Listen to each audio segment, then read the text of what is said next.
as we're on this journey of evolving our consciousness, it's important not to get lost in the knowing. And that's why the Christ figure was such an important figure, because the Christ figure mastered the art of being able to be in a 4D experience and also still be aware of the 10D and beyond experience at the same time. Today's video is one that's been so tough for me to make, but what I'm attempting to do is answer why robotic affirming works, why SATS works, why living in the end works, and all of these different manifestation techniques that you see all over the web.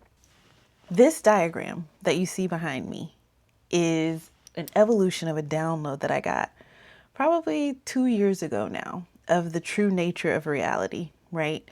And for those of you who have seen one of my favorite movies, Everything Everywhere All at Once, you'll remember that there was the donut, the black donut, right? It was like a torus shape. Well, that's what this is meant to represent. And it's called the whole self because this is the whole of collective consciousness. And this is really who you truly are. Like you are all of this, but you're experiencing it through this 3D body existing on the 4D plane. Let's start small first so that you can begin to conceptualize the rest of what I'm talking about. Most of us remember basic geometry from school, where we learned all about the x-axis and the y-axis, right? I hope you can see this. If not, you're gonna have to zoom in. But there is like the 0 point at the center of the graph, and there's infinite 0 points all over the graph. And then there's the x-axis and the y-axis. Now, if we're looking at a square and we want to get from point A to point B, we go so many steps over to the y-axis, so many steps up, or the x-axis, so many steps up the y-axis, and we end up at this point, right? This is on a flat plane. When we introduce the z-axis, we open up the 3D world, right? And so if we want to be anywhere inside this three-dimensional square, we have to use the coordinates of the x, the y, and the z to put us at a specific spot. The important part about this is that although x is dimension 1, y is dimension 2, and z is dimension 3, they all already existed at the same time. Just because you only were able to understand one at a time doesn't mean they didn't already exist, and they don't exist separately. They exist all at the same time to help you perceive and be able to calculate where a point exists in these 3 dimensions. So if we add in the 4th dimension, which is the time-space dimension, it allows everything in this 3-dimensional space to be perceived. Now I'm going to reference another movie called Lucy, where at the very end of that movie, and you should watch it if you haven't seen it, it's another one of my faves. Anything that has to do with time, space, and science, and physics, and quantum physics, and all of that, I love it. So in the movie Lucy, at the end, the conclusion is that time gives legitimacy, meaning the only way that we're able to navigate the 3D space is by having time and space to move through.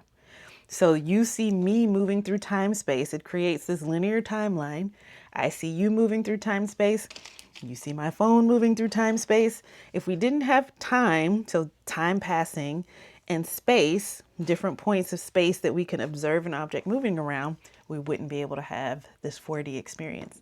But again, the key here is that these dimensions aren't separate from each other. They all exist together at the same time, and we are just perceiving things from one dimension or another. Okay? Let that sink in. Push pause if you need to. This is important because if you look at this diagram, this is the 0 point, 1st dimension, 2nd dimension, 3rd dimension, 4th, 5th, 6th, 7th, 8th, 9th, and 10th. It looks like they're stacked, right? And this is a cross section. Remember I talked about the torus, but I couldn't find a physical torus to show you guys. So just imagine this bouncy ball just sliced right in half, and what you're looking at here is that cross section. Although it looks like these dimensions are separate, they're only illustrated that way in so much that we can talk about how perception changes in each of them. Just like here with the XYZ axis, we talked about perceiving things as a line, perceiving things on a plane, and perceiving things in the 3D. Every time you add a dimension, there's a new depth of perception. So all of these dimensions all exist all at the same time. We, for whatever reason that we decided at the highest levels of who we are choosing to experience life in this 4D space. So this is what we can perceive right in here.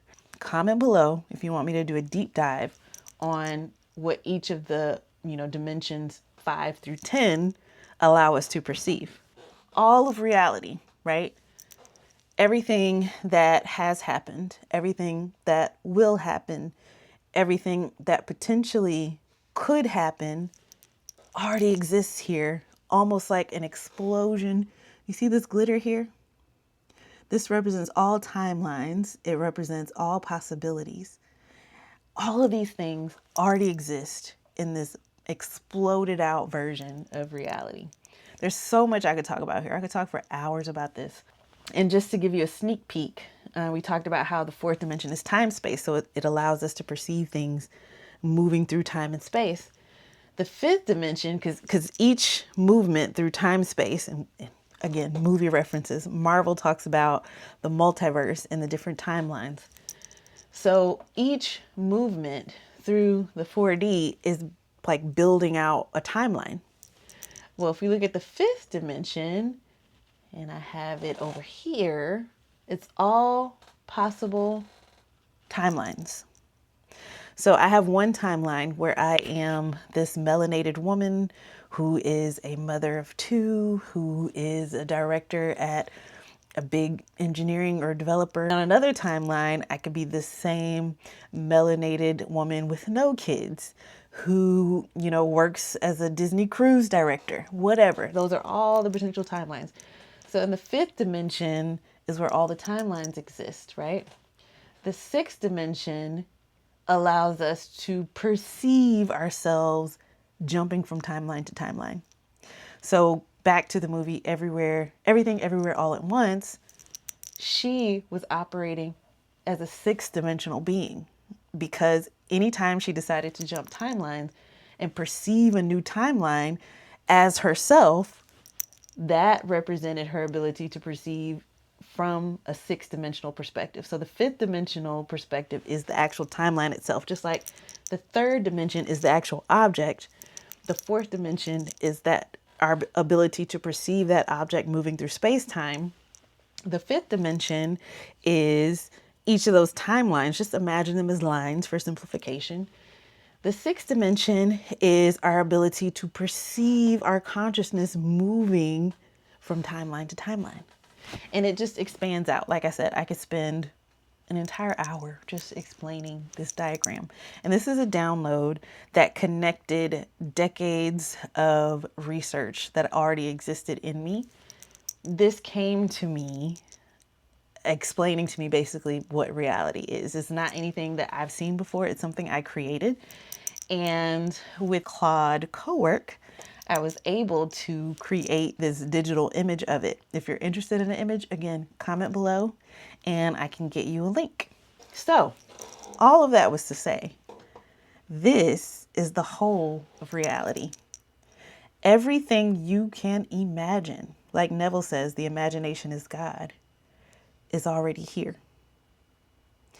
You have to understand how to navigate perception in order to take yourself to whatever location you want to go to in this explosion of reality. Your ability to experience anything is directly tied to your ability to navigate your consciousness through the whole of reality in order to experience that thing. I saw a TikTok earlier today of a woman talking about Jesus and how his ability to navigate consciousness like this. He said, I and the Father are one. This whole thing represents all of reality, what we perceive as God or the universe or whatever. He said, I and the Father are one. We are one with this. We are one with everything that exists in this, because it's all this big eyeball, the eye, perceiving itself from different angles. We just so happen to be perceiving ourselves from this fourth dimensional angle. Now, once you understand that, it's not woo-woo anymore. It's not you blindly trying all these different techniques and seeing what works. What works is whatever allows you to take your consciousness and explore all of these possibilities at all these different dimensions, right? And there's so much that goes into this. Like, it's not enough, I don't believe, for a human being to understand in one lifetime. We can understand experientially, which is what I have now. If anybody were to ask me any question about this, I could probably break down the answer to that question in a single YouTube video. But being able to know all of this and also relay all of this, I think, is more than what can be done in a single lifetime. And I think all of the religious texts that we have, all of the spiritual experiences that people have reflect this. Like, there's nothing that I put up against this that doesn't match this. I'm sure it's not perfect, but it is a pretty good representation. Part of wanting to perceive reality from this 4D place that we're in is wanting to confine ourselves to a particular experience. That's part of the fun. It's almost like when you play a video game and you want to explore a particular world or you want to be a particular character. During that game, you restrict yourself to that character in that, I don't know, level or experience. And that's what we're doing here. So we put restrictions on ourselves so that we could have certain types of experiences, because there are certain things that we wanted to explore or perceive from this perspective. And so a lot of people kind of demonize the human experience, and they act like anything spiritual means that you rise above this. But this experience in itself is quote unquote spiritual. It's something that we chose. All of it, good and bad, is something that we said we want to explore. It's kind of like, back to the video example, when we choose a particularly challenging world because we want that challenge. We want to prove to ourselves that we can make our way through it. That's what it's like to choose to be a fourth dimensional being in a 3D body. Experiencing what it is that you want to experience, we really only have to get to the fifth dimension and sixth dimension to do that on this physical plane. So if we only ever perceive things from a fourth dimensional perspective, it may feel like we don't have control over our reality. And all the different exercises that we do to manifest or to create new realities are just us pushing the bounds up to the sixth dimension and jumping timelines. Ever since I started exploring this and understanding this, I've had some super interesting experiences with jumping timelines. Like, I've had things completely appear or disappear, or I've had situations where I just remember things differently. We talk about the Mandela effects, things similar to that, like little small things. They're like, that feels like something shifted there. It's super exciting. Like I said, I could get into so much about this, but the only thing that ever really exists is the present moment. And if you sit with that long enough, you'll understand what I mean. If I'm sitting in this moment, right, I'm perceiving whatever in the fourth dimension. If I am recalling a memory, that thing is not happening now. It's just me in my mind recreating that past event. If I'm imagining a future, it's the exact same thing. There's no difference. I'm imagining something that is not happening. I'm recalling my future. And this is what people are talking about when they talk about revision. You're not actually revising the past. You're revising how you choose to recall the past. Remember, everything already exists. Everything from the past and the future, every potential thing exists. It's exploded out in this universe, in this thing we call us. And so when we revise, all we're doing is changing our perception of the past to influence our belief system and influence how we're perceiving things in the present moment. So all of these manifestation techniques, all these things that you hear where people say, this is the one that works. No, this is the one that works. No, SATS works the best, or writing, scripting works the best. Whatever causes us to bring our present moment to the reality that we want to experience is what works for us. And some people don't need techniques at all. Some people just decide, and that's it. And that's the point that I'm getting to. And we want to be careful. Like I said, we kind of demonize this experience and act like it's inferior to whatever else we think we're aspiring to. But sometimes it's good to forget that we have this ability. It's good to just allow ourselves to sit in our limited 4D perception. I see a lot of people online, because there's this rise in consciousness happening across the board, talking about this sense of apathy, because they say things like, nothing is real, time isn't real, money isn't real, everything is made up. And there's a grain of truth to that. But it doesn't necessarily have to be perceived as a negative thing. Everything is made up for our enjoyment. We created whatever present day society we're living in, whatever conditions we have on the planet, we're co-created for a reason. So yes, everything is made up. No, time isn't real, but what is real? What is real? Nothing, this is well known that nothing is solid, that everything is energy, right? So if you get close enough to anything that appears to be solid, you realize nothing's touching. It's all energy. The double slit experiment shows us that things change based on whether or not they're being perceived. So yes, nothing is real, but that means everything is real. You know what I mean?